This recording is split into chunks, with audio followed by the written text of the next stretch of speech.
What's going on? What's happening, everybody? If you are tuned in with us, we want to say we appreciate it. Welcome to another episode of Two Peas in a Pod. That's my dog, my brother. Believe it or not, this is actually the founder of the whole podcast thing. I just do all the technical shit, but that is the president, the CEO, you know what I'm saying? My guy, Ryan, a.k.a. Frank Day.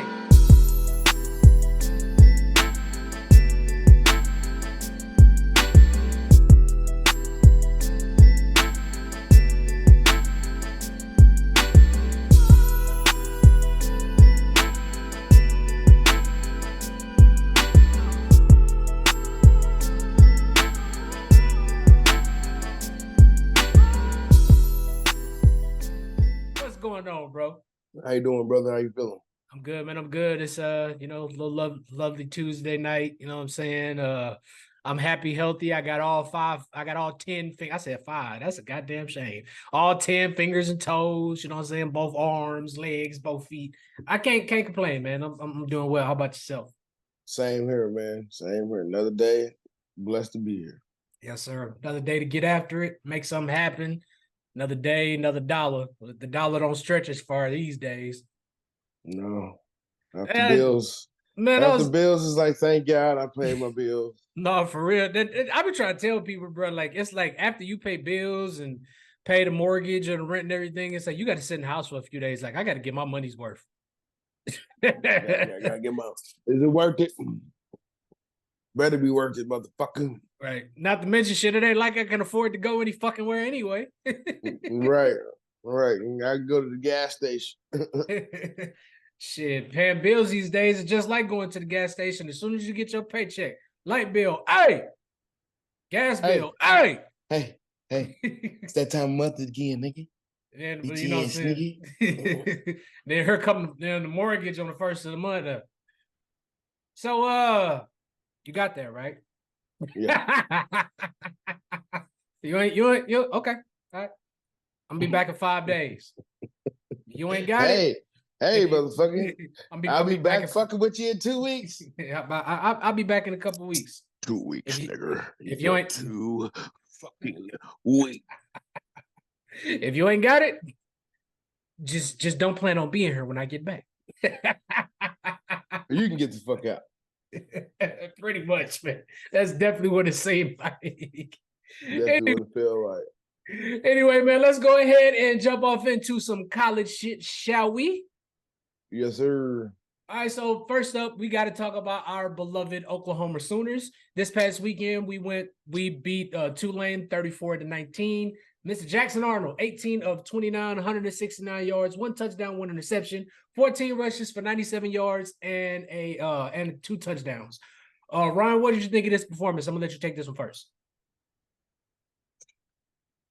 Well, I asked myself this question: is this a team that can beat Alabama? Is this a team that can play against Georgia? Every year we play Texas, throw the record out, all that. That's just a different game. Right. But this doesn't look like a team that can compete or dominate in the SEC right now. Because Tulane, and don't get me wrong, Tulane is a great program. Coached very well, great athletes. I love Tulane's quarterback actually. But this isn't a team right now that I'm too happy about. Jackson Arnold, his first 3 starts, has yet to pass for at least 200 yards. That's a problem. That kind of makes you one-dimensional. And being in the SEC, not only do you need to have the ability to run the ball, you need to pass the ball. Injuries to the offensive line, injuries to the wide receivers. We're playing with our 3s and 4s out there. So it's bad. It's real bad. Only thing you can hang your hat on is the defense. Jackson Arnold doesn't throw a pick. The offense only scored 12 points. You threw a pick 6. Right. So if he doesn't commit that play, maybe the offense doesn't even score again. We don't know. Honestly, I feel like this was a much needed performance from Oklahoma going into conference play. I mean, because we saw the offense has been it's been kind of hard to watch the last couple games, especially that second game. What the fuck are y'all doing? But I think it was a much needed performance. You know, it was a little more tolerable compared to what they had been in the last couple weeks. They were able to get some chunk plays. Jackson Arnold damn near had 100 yards rushing. He didn't look too bad in the past game outside of that one interception. My biggest thing is, bro, we gotta stop taking the second half off. I don't know what it is, but like the Oklahoma looks great in the first half. It looked good in the first half. In the second half, it seemed like, and this has happened in all 3 games. It seems like they get comfortable. You know, the defense not being aggressive. Oh, well, you know, we done everything we need to do. We just need the offense to pick it up. So I definitely feel like there's some conversations in the locker room that are happening that maybe they're coming out in the second half and just, you know, the both sides of the ball are just kind of they're at each other's throats. Mm-hmm. So I hope that I just hope that they get this together before we play Tennessee this week. Now I will say this: we was finally able to get the rushing game going. Finally able to get the rushing. We finally rushed over. We finally, you know, was able to get some chunk plays in the rushing game. Because the first 2 games, we couldn't do shit. We couldn't. It was the same. It seems like the same rushing plays and the same thing was happening. It seemed like we couldn't rush them more than like 4 or 5 yards. I mean, we did pretty good rushing first game and last game. I agree. And then decently against Houston. But right now, outside the injuries to offense, Seth Luttrell, that's why we kind of stutter a little bit in the second half. If you ask me, is because what is our identity? Yeah. Why are we running plays that worked in 2019? Like I mean, we can say all this, but yet they're 3-0. But I mean, you ain't playing nobody. That's it. You ain't playing nobody. Tennessee has been averaging at least 50 points. over 35 points all 4 games. So what are we doing? I mean, I'm not a fan of this SEC shit, but I mean, here we are. We're here. It's out of our control. Nothing we can do about it now. Ain't no turning back. Ain't no turning back. Hey, what's that? Hey, Ron, what's that future song? Ain't no way around it. Ain't no way around it. He's stuck now. It is what it is. We can only hope. We can only hope for the best. But I mean, on a positive note, you know, I think we are getting some of our offensive weapons back this week. I'm pretty sure Nick Anderson will be playing this week, hoping Andrell Anthony, you know, hoping he can look somewhat like he did last year before he got hurt. But so big game this weekend, big game. I am not looking forward to it, but I will be watching as a proud Oklahoma fan. I'll be watching. It's like I'm just gonna be watching. I'm gonna leave it at that. Yeah, that's how I feel. Next up, we got to discuss the Colorado victory this weekend. Colorado beat Colorado State, got the revenge. Travis Hunter got a little bit of revenge last year. 28-29, Colorado takes the dub. Shedeur Sanders, 36 of 49, 310 yards, 4 touchdowns, and he was only sacked once. Ryan, I want you to take off on this game. Tell me what you thought of the game overall and Colorado's performance. I mean, okay, you beat Colorado State. You did that last year. What are you gonna do against Baylor this week? Yeah. Now you start playing in Big 12 play. You already got embarrassed by Nebraska. I didn't like what Shedeur did after the game. He didn't want to shake the other opposing quarterback's hand. Now there may have been more to that than what I know, but I don't think that's a good sign of sportsmanship. You're not respecting the game, and you want to, you know. You all praises when you win, and then you want to point the finger when you lose. Like, you know, I'm still a supporter of Shedeur, but, you know, I'm just kind of disappointed in recent actions. But I'm pretty sure he can care less about my opinion. But that's just not a sign of an athlete that respects the game. More or less, to be honest, this game means absolutely nothing. It just means that the first 3 games, they won 2. Let's see what they do in the Big 12 when they play better competition. Okay, you beat the team that you're supposed to beat. Good job. I like that, and I kind of somewhat agree. I'm going to add to that and say that I think this was probably the first game since Deion has been there that they were able to get a good game out of the offense and the defense. You've been getting good performances out of offense consistently. But to be able to put it together on offense and defense, like this is probably the first complete game out of both sides of the ball from Colorado. From a coaching standpoint, this is definitely Deion's best game because he won in all three phases. Right. But gotta give it to Shedeur. Performance-wise, gotta give it to Shedeur. He did, he cooked out there 36-49, 310 yards and 4 touchdowns. And let's give it up for the offensive line because they'll allow them to be sacked once.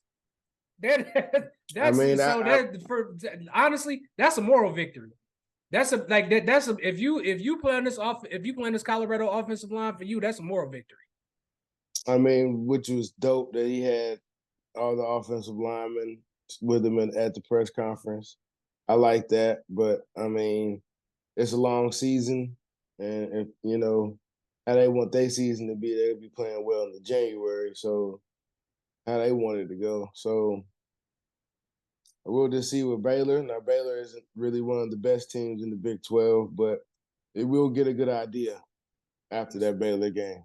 Yes, we will. They did break 1,000 yards rushing for the first time this season.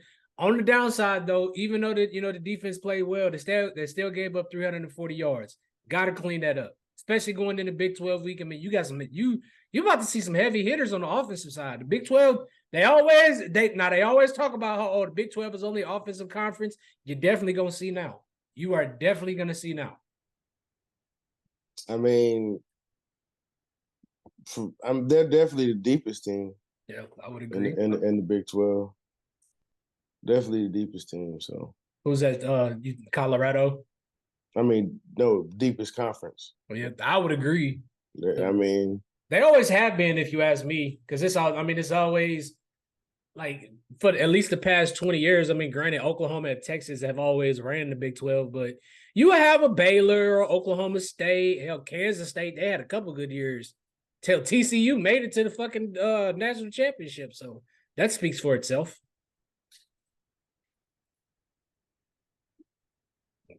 But we'll see what happens this week, man. Colorado does have Baylor this weekend. That's gonna be a good game. I'm honest. I'm looking forward to seeing how Colorado can respond to their first game in the Big 12. But I also want to say that I think them getting punched in the mouth by Nebraska early in the season probably what they needed. And it's sad to say, but that win does not mean anything for Nebraska. I mean, on paper it doesn't. For their fan base, it does. I don't know what year, but I think it's been a while since Nebraska started off the season 3-0. It's been quite some. I can't remember the last time. Was it probably was the year when Ndamukong Suh was there? I mean, that's probably when they still was in the Big 12. Yeah. Yeah, that's what I'm talking about. So but hey. But once again, props to Colorado, and I also agree with you, Ron. I don't necessarily agree with Shedeur's actions after the game. Now, granted that Colorado State QB was running his mouth at the beginning of the season. I think him and the wide receiver, they did an interview saying how they turned down a bunch of NIL money to stay at Colorado State, and they were saying that talking about Shedeur like, oh, we'll see how far them Instagram followers get you or something like that. But still. I still don't think that, what Shedeur did was called for. I really don't. I mean, Shedeur has the highest NIL earnings, or however you want to, at like 3.2 million. Right. And they turned down them. Okay. You mad at him for getting money, but you turned down money for your who fault is that? For yourself. But I mean, you know how it is. Everybody's gonna use Colorado as like the top. I mean, believe it or not, I hate to say it, that's kind of what we're doing. Everybody's using Colorado as a talking point because they know it's gonna get them attention. Granted, what we doing, we're not baiting. Yeah, I'm saying I'm a fan of Deion. I'm a fan of I'm a fan of Travis. I'm a fan of Deion and Shedeur. So I'm not using Colorado as clickbait, but they do make for a great topic to talk about. Mm-hmm. At least I think so. Well, everybody does. It's Deion Sanders, right? It's prime time. You know what I'm saying? So this is probably, if not one of the best cornerbacks of all time. Now, I mean, you can argue Ronnie Lott and others, but he I mean, the man played in a World Series game and an NFL game in 24 hours. Yeah. You will never, you will never see that again. Okay. I would agree. I would agree. Moving on, we have to discuss the Heisman candidates.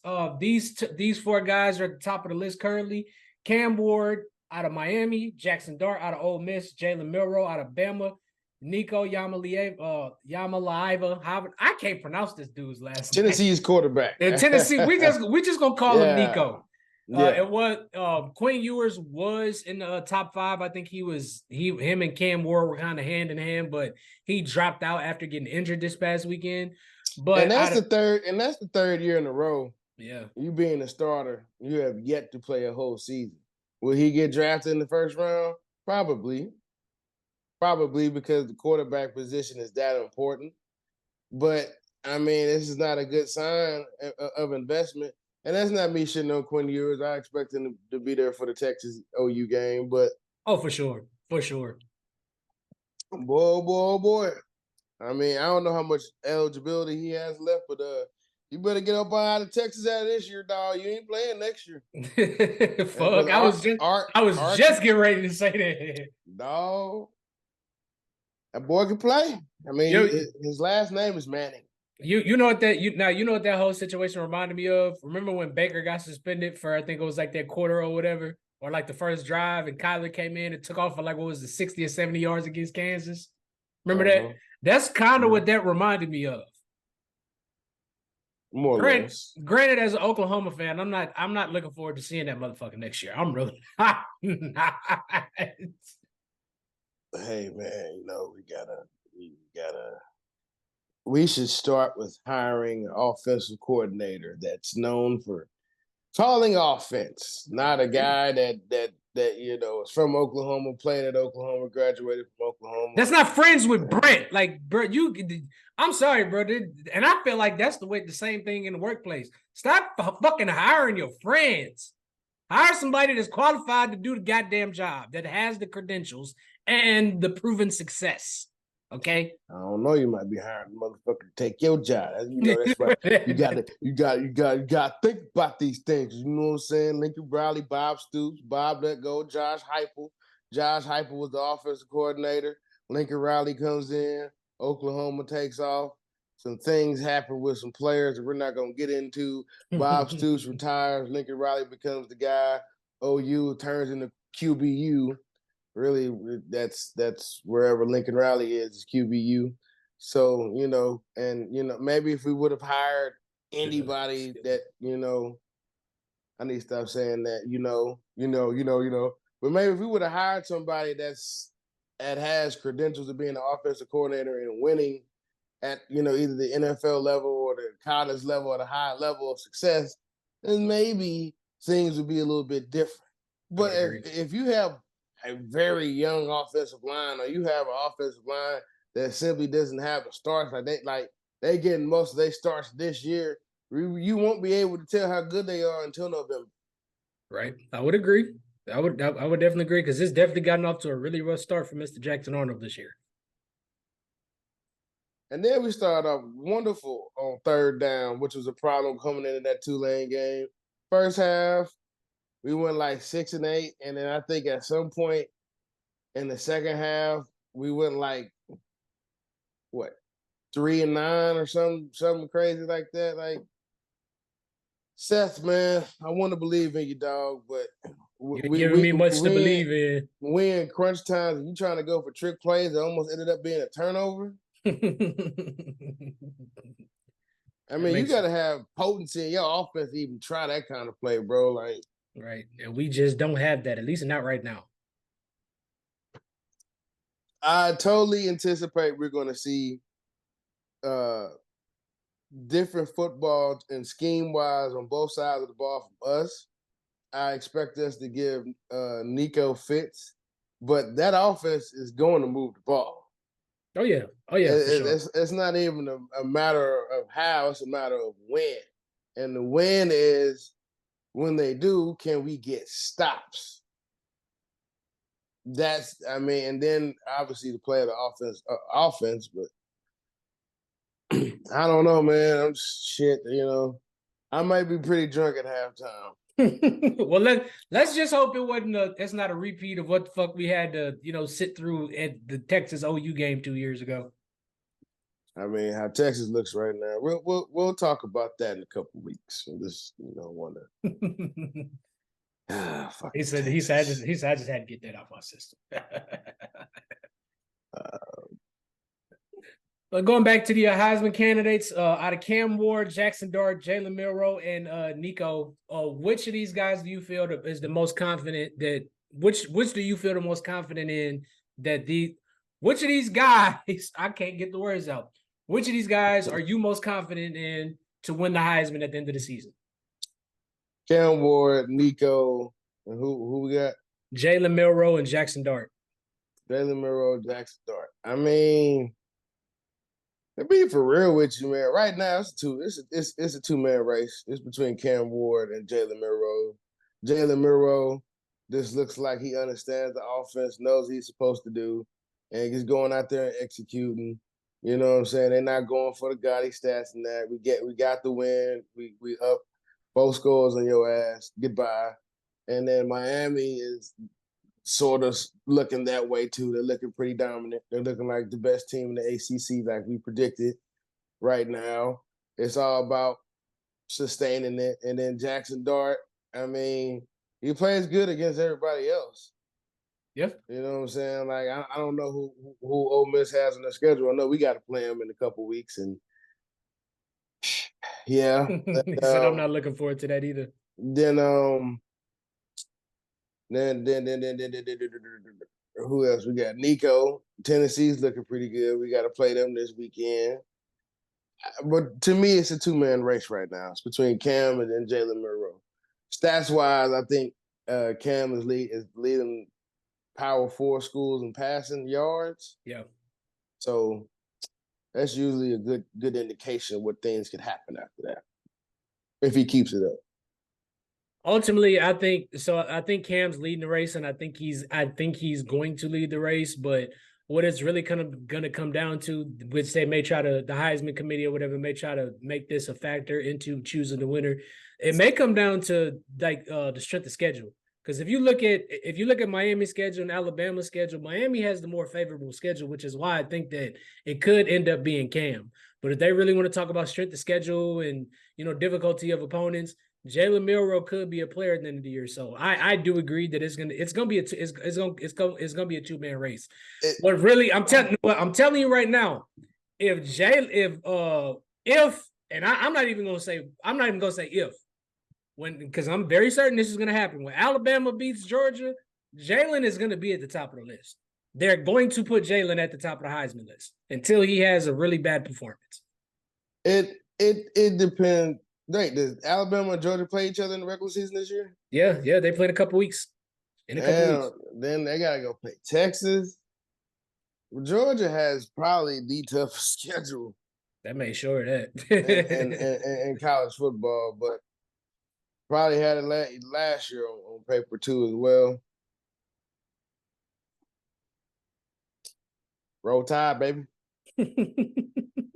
But it is shaping up to be a really good season. I said conference play start this week, so I'm extremely fucking excited.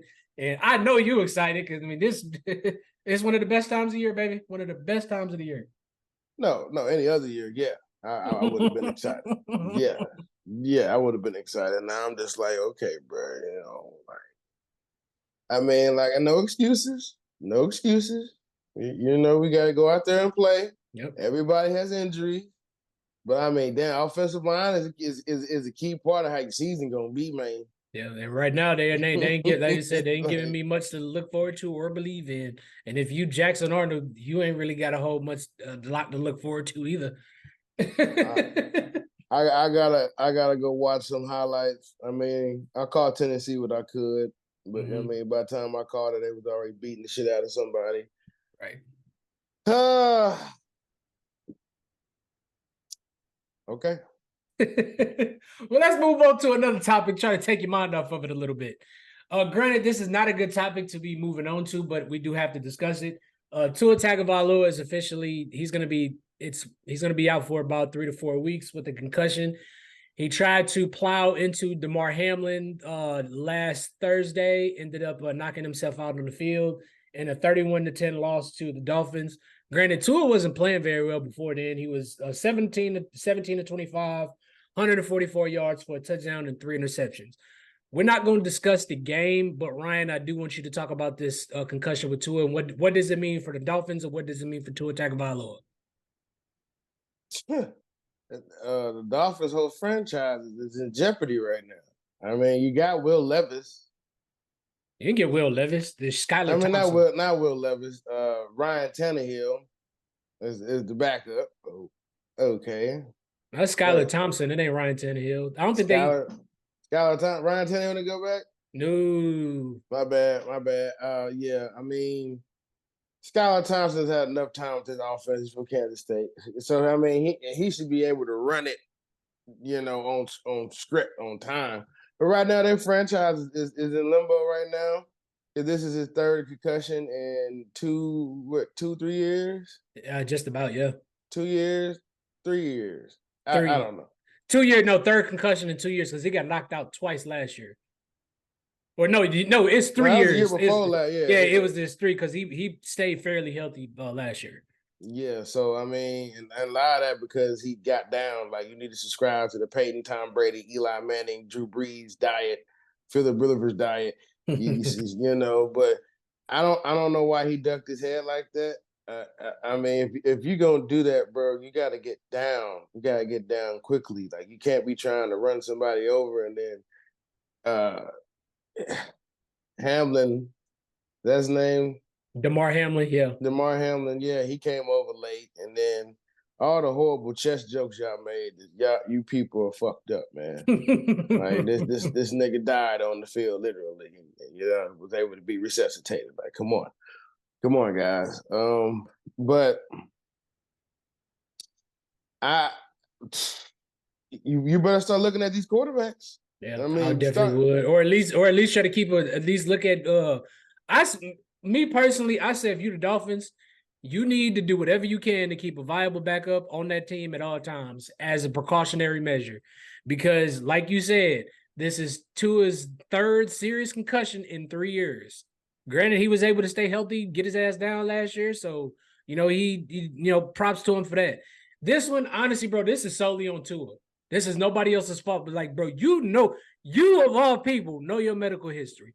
Why are you trying to plow in? Why do you call yourself trying to run somebody over? Granted, I get it. Your team is losing. You're trying to make something happen. Maybe give y'all a little more momentum at the end. Get y'all a little fired up. But you should know better. You should know better. As a QB, you should know to get you're not Josh Allen. You're not Patrick Mahomes. You're not Jalen Hurts. You do not have the ability or the health to be trying to run over somebody. Get your ass down. Put them baseball pants on with them sliding pads and get your ass down. Hey, bro, dog. I mean, I don't know what to say, honestly. This is kind of crazy. And then, like, when the group chat was texting about it the next day, I'm like, what? Because after he threw that pick six, I'm like, I've seen enough. and then damn, the nigga got concussed on top of that. Shit, you talking about a double whammy, bro? Like, yeah.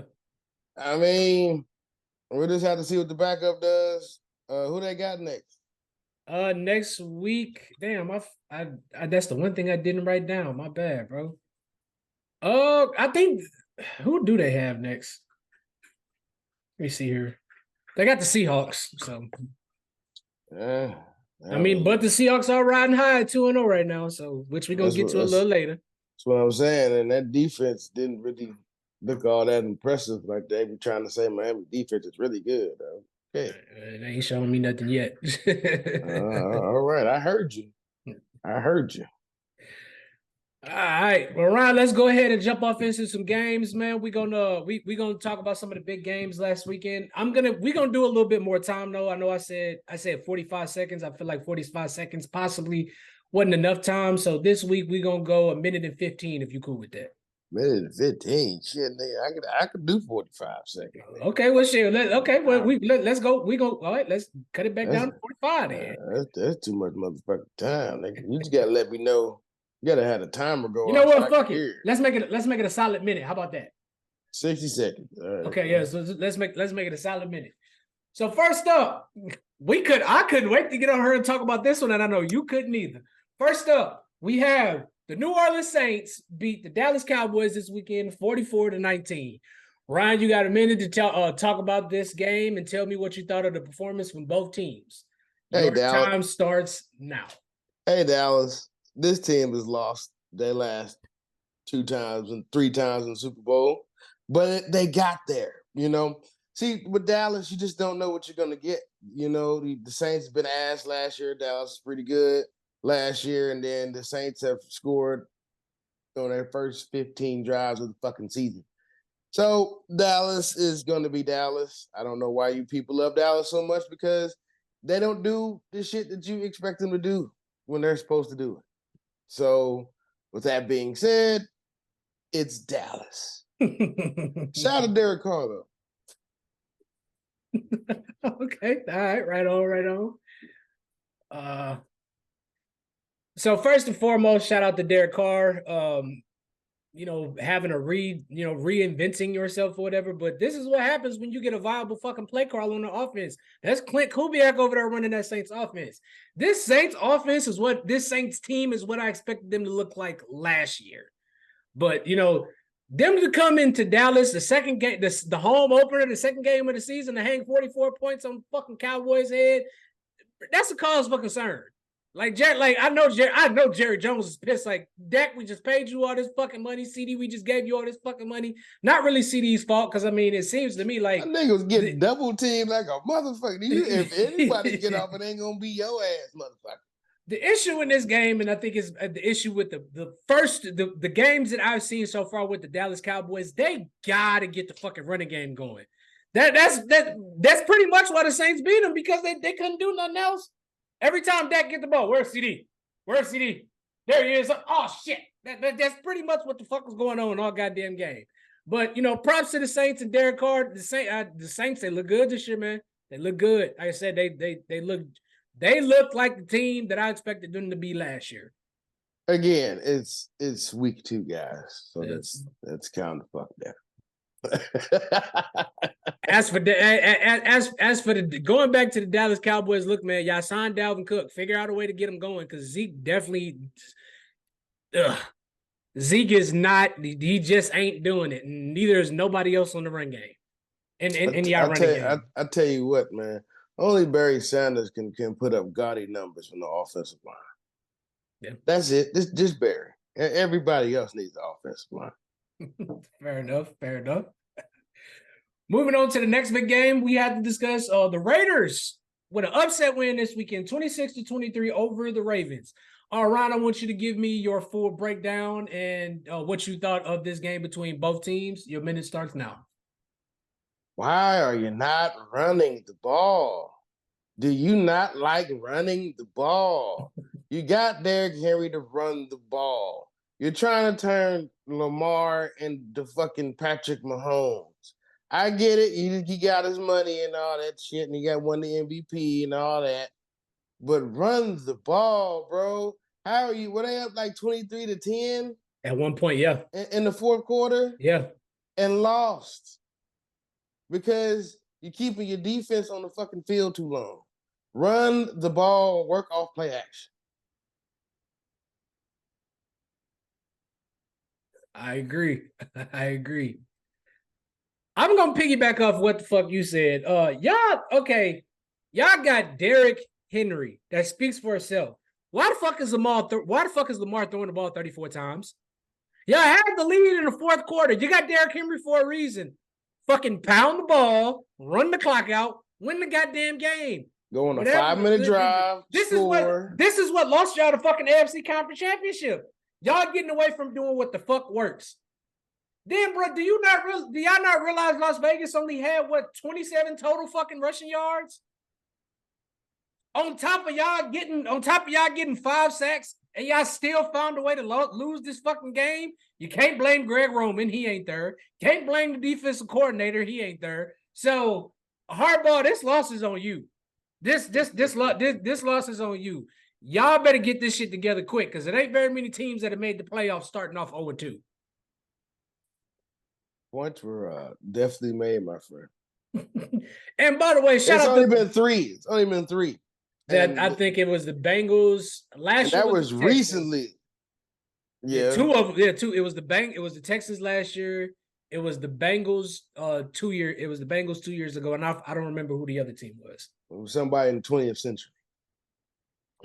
But yeah, shout out Brock Bowers and shout out Devontae Adams. Brock Bowers is a stud, bro. He can play. He's going to be a name in this league for quite some time, as long as the Raiders don't fucking run him out of the city like they did Darren Waller and made him retire. I'm like, what are y'all doing? First of all, I was getting him fucking, Derek Carr was getting him fucking killed. Them fucked up passes he was throwing to him. Yeah. I'm like, damn, you must don't like this nigga. You threw him right where that dude was coming for his knee. You knew he was gonna get his knee hit and you still threw the ball. Okay. you don't like that nigga. All right. It's like, well, that was a business. No, what that was a business just like, all right, man, they gotta pay somebody. So they paid me. It's either gonna be him or it's gonna be me. Fuck it, I'm getting paid one way or the other. That was that little boy. He had them two people on the show. That he had the angel and the devil was like, hey man, Daniel Jones, you want to win the game. You know, you got to do it for the team. Then motherfucker on the other end, fuck this nigga. Hey, you got to get paid. Fuck this nigga. Hey, Devontae. Fuck Aaron Rodgers. Why don't you come over here, bro, and get this fucking money? Win us a fucking Super Bowl, dude. Fuck yeah. Fuck Waller. I don't give a fuck about him. And then as soon as he got there, hey man, I didn't know this was gonna happen. This was not in the plans when we talked on the phone. They cut his ass. Who that? Waller or Devontae? No, Derek Carr. They traded him. Yeah, they cut him. Yeah, I was like Derek Carr released. I was like, dude. So you know, whenever he go back to play in Las Vegas, he is coming to cook their ass. Coming back juiced up, motherfuckers. You want to get rid of me? Fuck you. He's gonna go the fuck off when he go to Las Vegas. But yeah, man. Shout out Derek Carr, man. Next up, we got to talk about what I thought was the game of the week. Kansas City outlasted Cincinnati 26-25. A lot of people were constantly talking about that big DPI at the end of the game to help the Chiefs get in the field goal range. Ryan, I want you to go ahead and take off on this game because I know you couldn't wait to talk about it. Look, man, let's be honest. Mahomes played like shit. There's no way to get around it, and because Joe Burrow fumbled, which if you watch pay closely, he fumbled. He fumbled that motherfucker. And then there's no other way around it. So that was a good scoop and score. And hey, you can't jump on a motherfucker's back as he's going up to get the ball. You have to meet him at the same time the ball hits the player. Then everything's cool. You can't tackle a nigga before the ball gets there. That should be called every time. So hey, shout out to the Eagles. Shout out to the Bengals, man. Hey, you know what I'm saying? And fuck Joe Burrow. No, I'm playing. I like it, man. All right, let's call a spade. That was a defensive pass interference, whether you like it or not. You cannot hit the wide receiver before the ball gets to him. You cannot impede his progress of trying to catch the ball. It was a defensive pass interference. I can get pissed off all you want to. Joe Burrow did outplay Patrick Mahomes. Joe Burrow 258 yards, but he was sacked 3 times. What sucks for Kansas City in this game is they do lose Isaiah Pacheco for multiple weeks, which caused them to bring in Kareem Hunt. Honestly, I think this Kansas City defense reunited and it feels so good. I honestly feel like this Kansas City defense is missing L'Jarius Sneed because they have been getting cooked in the past game, these first 2 games of the season. Granted, I do think that they've probably seen the best looks that they're going to get for quite some time with their first 2 opponents being Baltimore and Cincinnati. So they do have that going for them, but they got to, and Travis Kelce, bro, look, I don't know what the fuck Taylor Swift is doing to you, but you need to get it together. I don't know if I you don't like it. I don't know if you fucking before the game and you ain't got no legs or what. But bro, you got to get it together because you ain't look like Travis Kelce these first 2 games of the season, my guy. I mean, he is getting double teamed. I mean, but he's out there with the man dark haircut from Dexter's Laboratory. You know what I'm saying? I need Travis with the fade back. You know what I'm saying? They got kicked out of Cincinnati for smoking blunts, man. Give me that fucking Travis. That guy, that's Travis Kelce. This guy, this is Travis Swift. Oh, no, Cincinnati. Y'all better figure out if you better pay Chase, you better pay Higgins, because I'm telling you right now, you're gonna need one of these motherfuckers. This about what this about the 3rd straight season. Childer started off 0-2, and Jamar's already come out and said that he's he got a contingency plan. He done already took out a $50 million insurance policy in case he gets hurt this season. So you better figure out something, and you better do it fast. Look, man, this motherfucker, he can't. When your quarterback can't even calm you down, and then you cost the team by giving up a 15-yard penalty. When y'all was cooking, when y'all was rolling on offense, he killed the team's momentum with that shit. Yeah, I would agree. Well, he mad because he got manhandled to the ground. It's football, nigga. Do some more push-ups. Stop crying. Do some push-ups or something. Hey man, I don't know, but he's clearly upset for not getting paid. I would agree. It's like, look, nigga, you should have been born a year earlier. The fuck, get over it. Like, not my fault. You got to ball out this year, and then you can get your money. And you need to bring your ass to training camp because you looking awful rusty. Yeah, like Brandon Ayuk. Which we gonna get to them. They're actually here. We talking about them next. Next up, the Vikings with the upset victory over the 49ers. 49ers go into Minnesota and lose 17-23. Ryan, I want you to talk about this game and what you thought of the performance for both teams. Boy, that Madden curse is real, boy. That Madden curse is real. And then Debo done got hurt. And then Jefferson done got hurt. I mean, damn, bro. Right when we get ready to give it to Sam Darnold, that nigga get hurt. I'm like, look, bro, if Sam Darnold is the kind of quarterback, if you give him a clean pocket like Kirk Cousins, if you give him a clean pocket, he's going to fucking kill you. That's all it is. That's all it is. And so, I mean, that's hard to do, but I mean, the pass rush was non-existent. The offense, you could tell Christian McCaffrey and Debo make that offense go. Then you got Brock Purdy talking about we need our pieces back. Motherfucker, this is a contract year for you. You need to go ahead and make some throws. Talking about we need our pieces back. So he's 1,000%, hey, I'm just a system quarterback. Okay, I went to Iowa State. My best year is my junior year. My worst year is my senior year. That's why I got picked last. But hey, give me Christian McCaffrey and Debo so we can fucking go back to the Super Bowl. Okay? All right. First and foremost, shout out to Sam Darnold for being able to reinvent himself and, show that he can still play in this league. Justin Jefferson did get hurt. He had a big day, though, 4 receptions, 133 yards. He's injured, but he is day-to-day. I don't think it's serious. He may miss one game. On the 49ers side of the ball, bro, for y'all to bring back all these pieces, pay Trent, pay Debo and all that, how the fuck y'all let Brock Purdy get sacked, what 5 times? 5 fucking times. And granted, had it not been for what the hell's his name? Fred Warner, the defense really didn't play. They didn't play well at all. That defense is very dependent on Fred Warner and Bosa. Granted, Fred Warner played out of his mind, but like you said, pass. Didn't Bosa get hurt too? No, that's his brother. That's Joey Bosa. Yeah, he always hurt. Yeah. But yeah, man, shout out to the Minnesota Vikings for protecting y'all home field. And hey, San Francisco, for y'all to give all these motherfuckers for y'all to give all these motherfuckers this money and y'all not get it done against a Sam Darnold and CMC's not. You better get it together. Because I'm telling you right now, if Brock Purdy, if he gonna get sacked all season like this, it's gonna be a long season, a very long fucking season.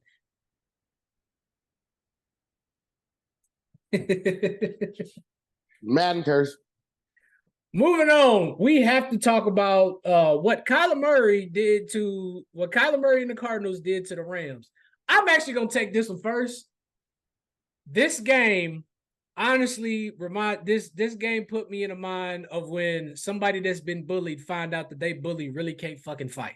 Because the Arizona Cardinals came into this game fully knowing that Aaron Donald was not there, and Aaron Donald has torched them. He has terrorized Kyler Murray and the Cardinals since Kyler Murray is coming to the league. So what do the Cardinals do? They decide, we know y'all ain't got Aaron Donald, so what we gonna do? We are going to run it right down y'all fucking throat. And that is what the fuck they did. 489 yards offense, 258 yards passing, 231 yards rushing. James Conner, 21 rushes, 122 yards. And shout out Marvin Harrison for, him having a really big game. Four receptions, 130 yards, and 2 touchdowns. It looks like this Kyler and Marvin Harrison Jr. connection is going to be very special for many seasons to come. As for the Rams, really sucks for them. They lose Cooper. You already lost Puka Nacua. You're going to lose Cooper Kupp for multiple weeks. Your offensive line is beat the fuck up. Left tackle. No left tackle. And then you got San Francisco coming to town next week. And after what they just went through in Minnesota, y'all are in for it. So good luck to you. Matthew Stafford was sacked 5 times as if he wasn't old and beat the fuck up already. That's definitely not a recipe for him. So you better figure that out. Ryan, you go ahead and you take off on this. I mean, shit, nigga, you said every motherfucking thing, nigga. I mean, they didn't have Aaron Donald. I really think that's the reason. And Sue, obviously, for those couple of years, was the reason why the Rams are so dominant. I mean, they're thin at offensive line, so they're not being able to withstand drives. And then shit, nigga, the game plan was get Marvin Harrison the ball and run the ball. That was the game plan. I'm like, shit, nigga, 2 drives, 2 touchdowns. I'm like, let's go. So it was great to see the Cardinals have a good game, but I certainly hope that's not their peak. Yeah, I would agree. I let's hope not either. Because this team they got the makers to be special this season. They really do. They have the makers to be a very special team this season. Next up, we got to talk about a game and a team that I've really been wanting to get into since the season started.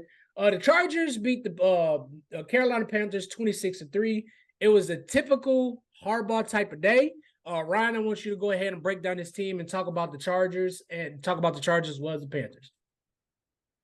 Look, man, Panthers are god fucking awful. You got it. It costs more to go to buy season tickets than it does to buy a season subscription to watch the Carolina Panthers. Then you bench Bryce Young, who from day one probably didn't want to go to, and you threw him into a tire fire and asked him to put it out. His best receiver is Adam Thielen. I probably run faster than Adam Thielen. This is a bad situation and a good situation for the Chargers and Harbaugh to take advantage of. Herbert looked good. Still got questions with the offensive line, but for now, they did a thug thizzle. I mean, this is just a total ass whoop. The Panthers are the worst team in the NFL, and they're probably in the pickings to draft another quarterback and ship Bryce Young off like they did Trey Lance. I mean, if you're not going to get Trey Lance didn't get drafted by the Panthers. He got drafted by the 49ers. I know, but they shipped him off. They shipped him off for a 4th-round pick. Oh, you talking about the 40? Okay, I thought you were talking about the Panthers. Yeah, so they're probably tanking. The Panthers are probably tanking because why are you benching him 2 weeks into the fucking season? It's week 3.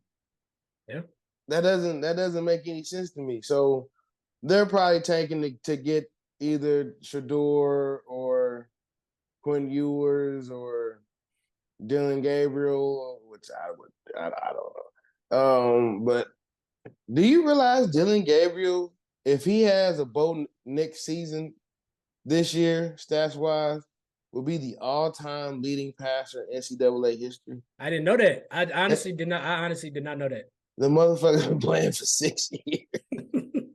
Well, that answers it right there. Shout out to COVID. But yeah, the Panthers are bad, and the Chargers are starting to look like that team that might fuck with Kansas City. We're gonna get to that in a minute. This, I agree, piggybacking on what you said, this Panthers team is an absolute fucking dumpster fire. And what do? They just keep throwing trash right into this dumpster. Piggybacking off what you said and agreeing with what you said, why the fuck are you benching Bryce 3 weeks into the season? If that was the case, I should have had him sit the whole fucking first year. Granted. Watch who? To watch who though? To watch who? Well, I don't think necessarily Sam Darnold. Maybe not necessarily to watch the quarterback, but just like see the field, see the game as a whole. Because it's much different when it's just like with us. We may sit up here and talk about, oh, this person sucks, this team sucks, blah, blah, blah, because we're watching. This is what we see. But when we out there on the field or, we're in the play, dealing with the play calling and whatnot, it's something completely different. Granted, I'll never be able to relate. I've never played in the NFL. I don't have a personal relationship with anybody that's played in the NFL. I know people that have, but I don't have a personal relationship with them. So, it's completely different. But honestly, maybe it's a motivational tactic. I don't even think it's what I think it is. I think it's the owner, because David Tepper has been Snyder's gone. So all the eyes are on fucking David Tepper, the owner of the Carolina Panthers. Honestly, I think this is a ploy to get him to sell the team or step down. If I'm being honest, I don't think it's Bryce's fault. If you look at what Bryce has had to deal with the last couple of years, he ain't really had much to work with. This is his second head coach. And okay, look at Baker Mayfield.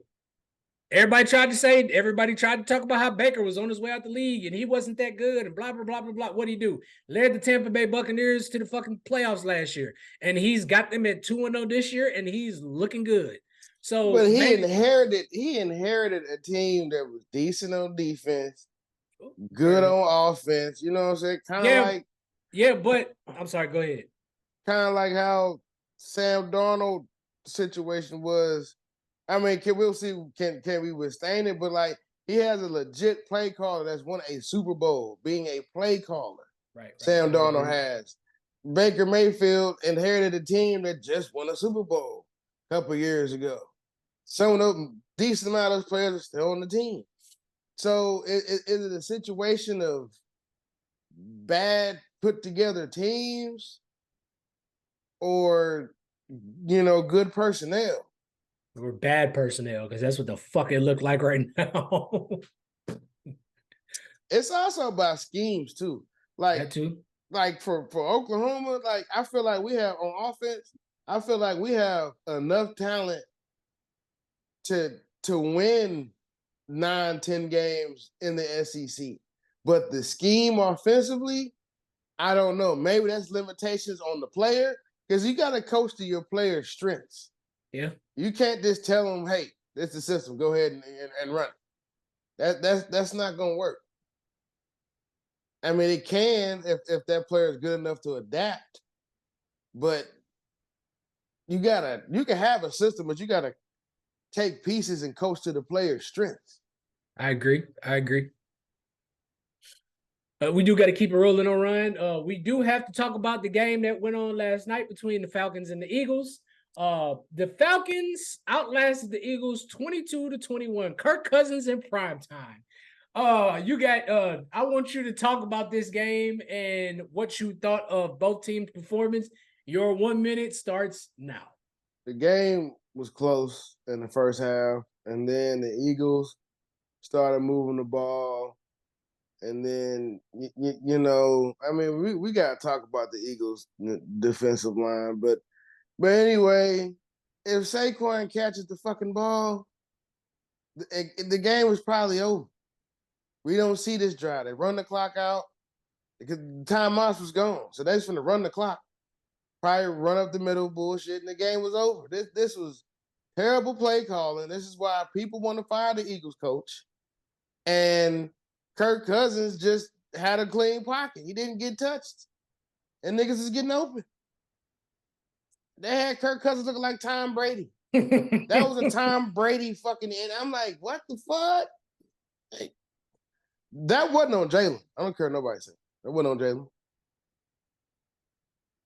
I agree with every. Oh, my bad. I'm sorry.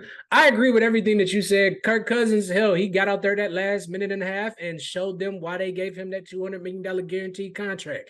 As far as the Eagles go, this defense is still pretty fucking bad, bro. Y'all gave up 97. Y'all gave up damn near 160 rushing yards. If not 100, if not 100, it was over 150. I know that much. Kirk Cousins got the ball back with I think it was 1:39. And he led them down the field and threw a big time pass to Drake London in the corner of the end zone. As far as the Saquon drop, I don't know. Look, you can take Saquon out of the Giants, but you can't take the Giants out of Saquon. Yeah. So, I mean, but I still think, I still think Saquon is a huge talent in this league, but bro, you gotta make that catch in that situation. If Saquon makes that catch, either they can score a touchdown, or they fucking, run the rest of the clock out. So in that situation, you have to, bro, you got to make the catch.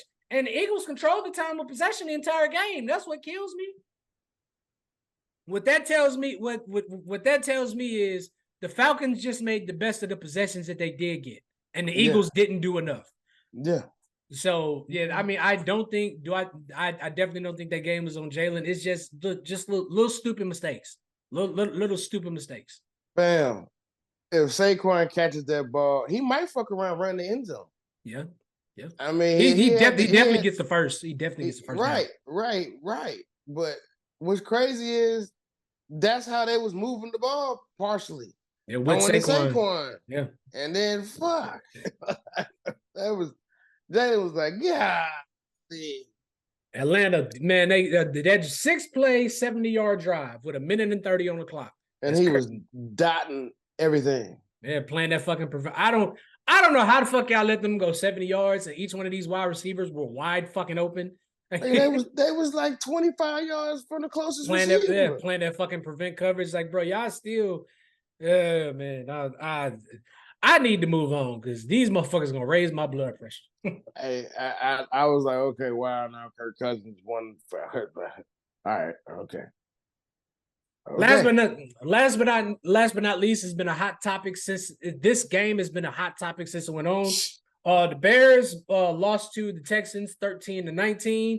Ryan, I know this is a guy that you've been following for quite some time. So I want you to talk about, I want you to give me what you think about Caleb Williams, how he played in this game, as well as the Texans in the game overall.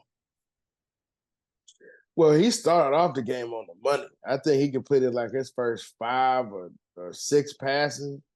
And then the offensive line started to crumble. And then Caleb was running for his life. The big positive I will say for Chicago, though, is that defense showed the fuck up to play. That defense showed up to play, and they was not playing. Just that offensive line could have played better. There are situations where Caleb holds on to the ball a tad bit too long. But, I mean, his main guy that he would have been throwing the ball to was hurt. Now you see why the Chargers came off that Keenan Allen. I love Keenan Allen. Just wish he could be on the field more.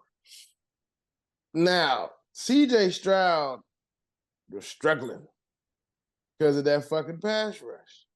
And then, you know what I'm saying? The secondary, Chicago's whole defense played a great, outstanding game until the end. It would have been nice to see Caleb get that last touchdown drive. They go down and score. But it wasn't in the cards. And now Caleb. Now, I mean, but the nigga said he didn't want to play for Chicago. This is no secret. Caleb said that. Like after the whatever Mayo Bowl USC played in last year, came out and said, "Yo, I do not want to play for the Bears." They try to do the Manning thing. I will not play for the Bears. Nigga, you don't have Manning money. Okay. All right, that nice little NIL Apple money they gave you the year before and whatever else you did, that's cool, but you can't finesse your way out of not getting picked. Number one. Come on, you're our shiny new toy until we don't want you anymore. I'm going to piggyback off what you said. Big positive. Caleb Williams definitely, he looked a lot better this game throwing the ball. It's just that offensive line is god awful. And once again, are we still trying to blame Justin Fields? Or are we ready to sit up here and say that Chicago, they're on the verge of fucking this up again? But yeah, I think ultimately, it was just the Houston Texans took advantage of a really bad offensive line and a rookie quarterback. They kept pressuring him. They had 7 sacks, and Daniil Hunter and Will Anderson had 3 of them together. So, but I mean, shouts out to the Bears defense because the Bears defense is legit. They were able to keep Caleb and the Bears in the game. And once the Bears can get this thing figured out to where they can keep Caleb Williams upright and on his 2 feet, they're going to be a good team. Caleb did take some big shots in this game. Looked like he was in pain. I hope he hit the cold tub right after, because he looked like he was struggling to get through that game. DJ Moore looked pretty frustrated. It's just Caleb like I said, even though he was able to actually, push the ball downfield, he just didn't look comfortable. He just didn't look comfortable, plain and simple. It'll be interesting to see how they play next week, and I'm interested to see what Caleb does with this performance. What they got? Next week they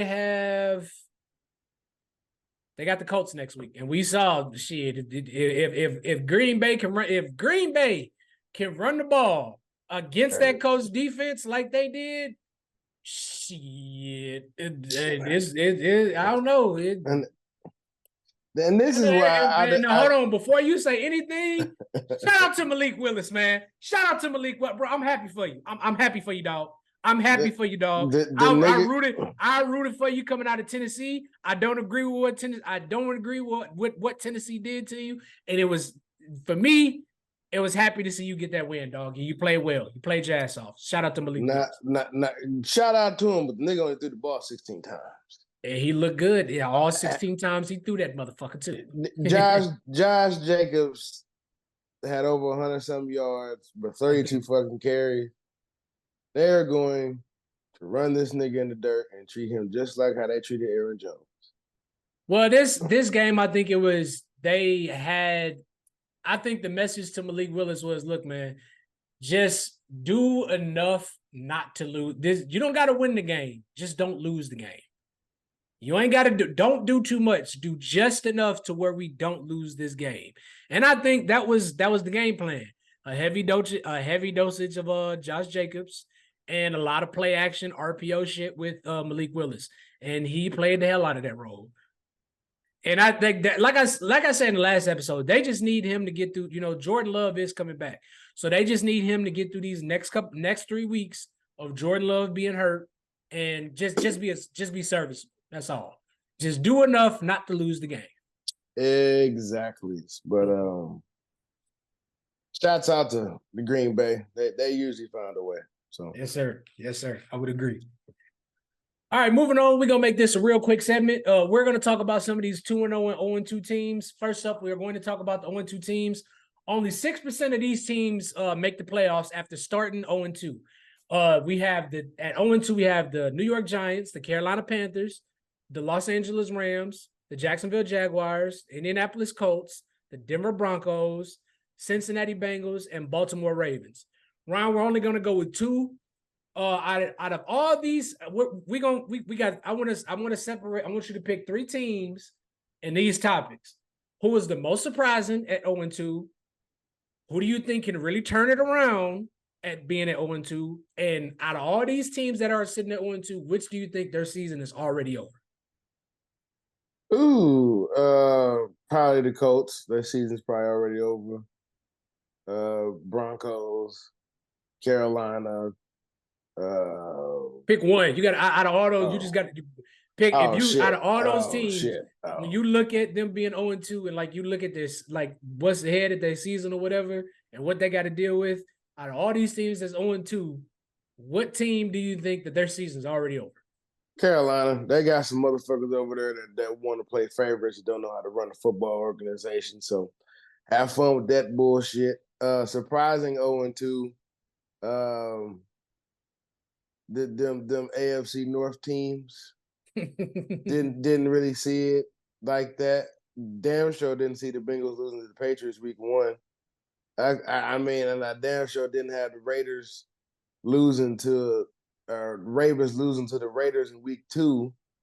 So that surprises me the most. The rest of the teams, I mean, maybe you could throw in Indianapolis being 0-2, start the season off, but I think Mr. Richardson has found out the NFL is a lot more complex, and they watch film on them 5-7 games you played, and they figure out all that shit to stop it. We're expecting you to run and all that good shit. We're gonna make you be a pocket passer to beat us. So the teams I think can bounce back from it. If you had to pick one team, out of all of them.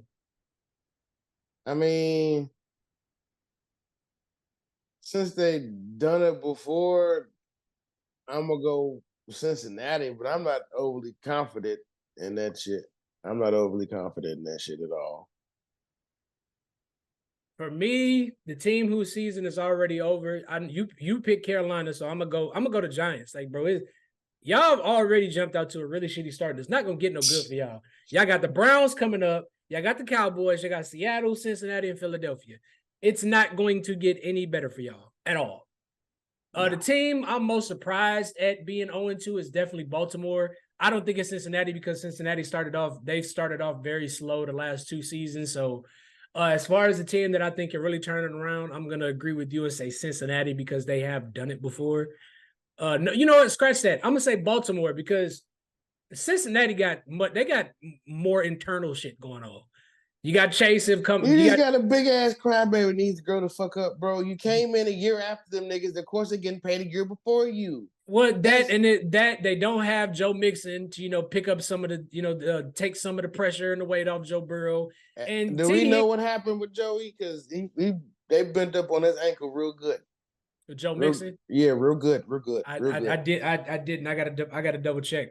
Speaking of that, how the fuck y'all gonna outlaw the hip drop tackle and then don't throw no flag on it? And then don't throw no flag. All right, y'all better get that shit figured out, bro. I sure was like, this should be like what? He should be kicked out the game. This should be like a 50-yard penalty. Like what was? Okay. So next up, we have to talk about the teams that are 2-0. Teams that are starting off 2-0 this season: Buffalo, Pittsburgh, Houston, Kansas City, the LA Chargers, the Vikings, the Saints, the Bucks, and the Seahawks. Now we're gonna go the team that's the most surprising, and I want you to pick the team that you think is the team that you think is for real, that you didn't expect to be here, and the 2-0 team that you think is the biggest fraud. Out of these 2-0 teams, Ron, what team do you think is the most surprising? Which team did you not expect to be 2-0 to start off the season? I get the names again. We got the Buffalo Bills, Pittsburgh Steelers, the Houston Texans, the Kansas City Chiefs, the LA Chargers, the Minnesota Vikings, New Orleans Saints, the Buccaneers, and the Seahawks. Man, I'm surprised at the Saints. To be honest, I didn't expect to see that. I'm gonna say the frauds just for now. I'm gonna go Chargers because we don't really. I mean, we know what Harbaugh's identity is. We just don't know is it going to work in this era of football. It's roughly about 10 years ago, maybe a little more or less, last time he coached the NFL team. And the team that I feel like is legit.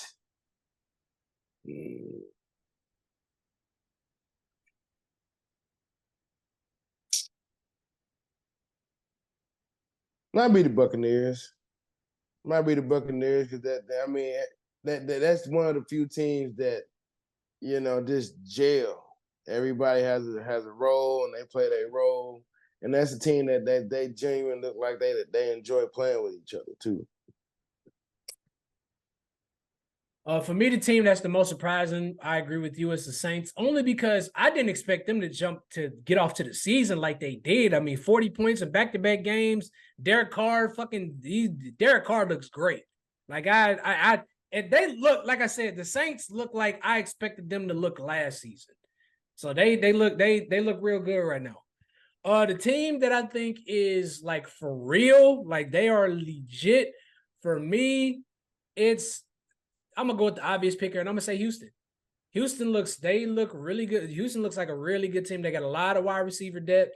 That defense is playing extremely well. So they look legit right now. The team that I'm gonna say is the Frauds.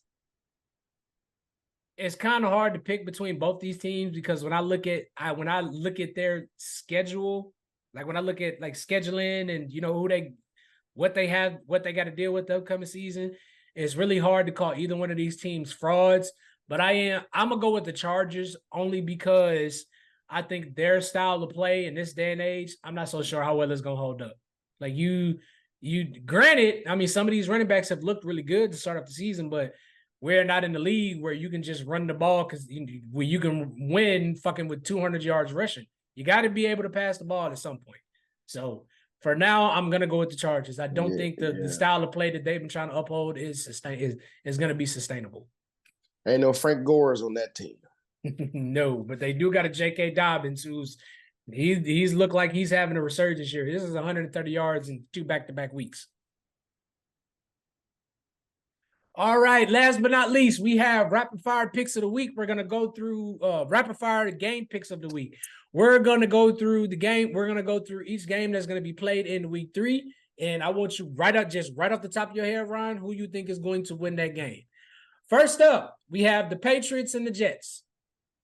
Jets. Don't be surprised if Pats win. Not. We have the Chargers and the Steelers. Chargers. I think, bro, y'all need more offense out of field. Which we're going to talk about that in a minute, too.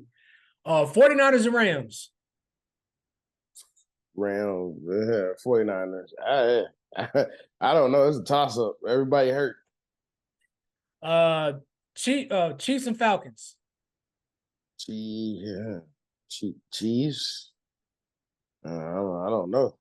Falcons looked all right at the end. Broncos, Buccaneers. Bucks. Texans, Vikings. Texans. Eagles, Saints. Eagles. Giants, Browns. Browns. Bears and Colts. Ooh. Colts. Dolphins, Seahawks. Seahawks. Panthers, Raiders. Raiders. Ravens, Cowboys. Ravens. Lions, Cardinals. Shit. Lions. Jags, Bills. Buffalo. All right. So in the Patriots-Jets game, give me the Jets. Chargers and Steelers, give me the Steelers. Packers and Titans, give me the Packers. 49ers and Rams, give me the Niners. You didn't pick between the Packers and the Titans, did you? Packers. All right. 49ers and Rams, give me the Niners. Chiefs and Falcons, give me the Chiefs. Broncos, Buccaneers, give me the Buccaneers. Texans, Vikings, Texans. Eagles, Saints. Giants, Browns. Bears and Colts. Dolphins, Seahawks. Panthers, Raiders. Ravens, Cowboys. I take the Cowboys. Lions, Cardinals. Give me the Lions. Jags, Bills. I'll take the Bills.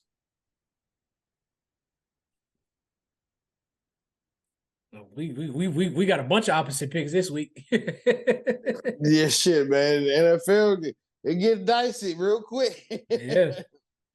Now, before we get out of here, Ron, that's something I wanted to talk to you about. Obviously, Justin Fields has done enough. He's done just enough to prevent the Steelers from losing. They start the season off 0-2. Defense is playing great. Do you think Justin Fields should remain the starter, Or do you think that when Russ is healthy and fully ready to come back, do you think the starting job should still go to Russ? As long as y'all winning, stick with the quarterback that's having y'all winning. How often do you switch shit in the middle of the season and it works? Yeah, that's true. So you got to stick with the hot hand. There's Justin right now. I definitely agree. Granted, I would at least like to see Russ play before I can really, fully make my decision. But yeah, man, I think for now we got to stick with Justin. Like, you got to cook while it's hot, man. You got to cook while it's hot. You got to stay with the hot hand, man. Now, granted, I think we're gonna get a little bit more of a test this week because we do have the Chargers. So they might bring a little more on that offensive side of the ball with that run game. But granted, our defense has played well enough to where I have a lot of confidence in this defense. This is typical old school football. I need to see more out of the offense, man. I can't keep. I need 25 points next game. I need at least 25 points next game. And it's very possible. Well, they limited him because they know a lot more shit than we know. Yep. So maybe some of them throws that you want to see, he just simply can't do. But I feel like, man, because if you look at him in Ohio State, and I always fucking say this, it's like, just run that offense. Just run that shit. Like, throw some power running schemes in it and call it a fucking day. I agree. But once again, man, if you have made it this far in the episode, man, please like, share, subscribe, comment, tell your friends about us. Give us constructive criticism unless you're on some bullshit, because then that turns into a completely different conversation. But as always, man, we wish y'all a very happy, healthy week. Another exciting, fun-filled football weekend. And as always, Ryan, I love you, brother. And, I'm going to see you this weekend, dog. Love you too, dog. Boomer sooner. Right. Yes, sir. Boomer! Sooner.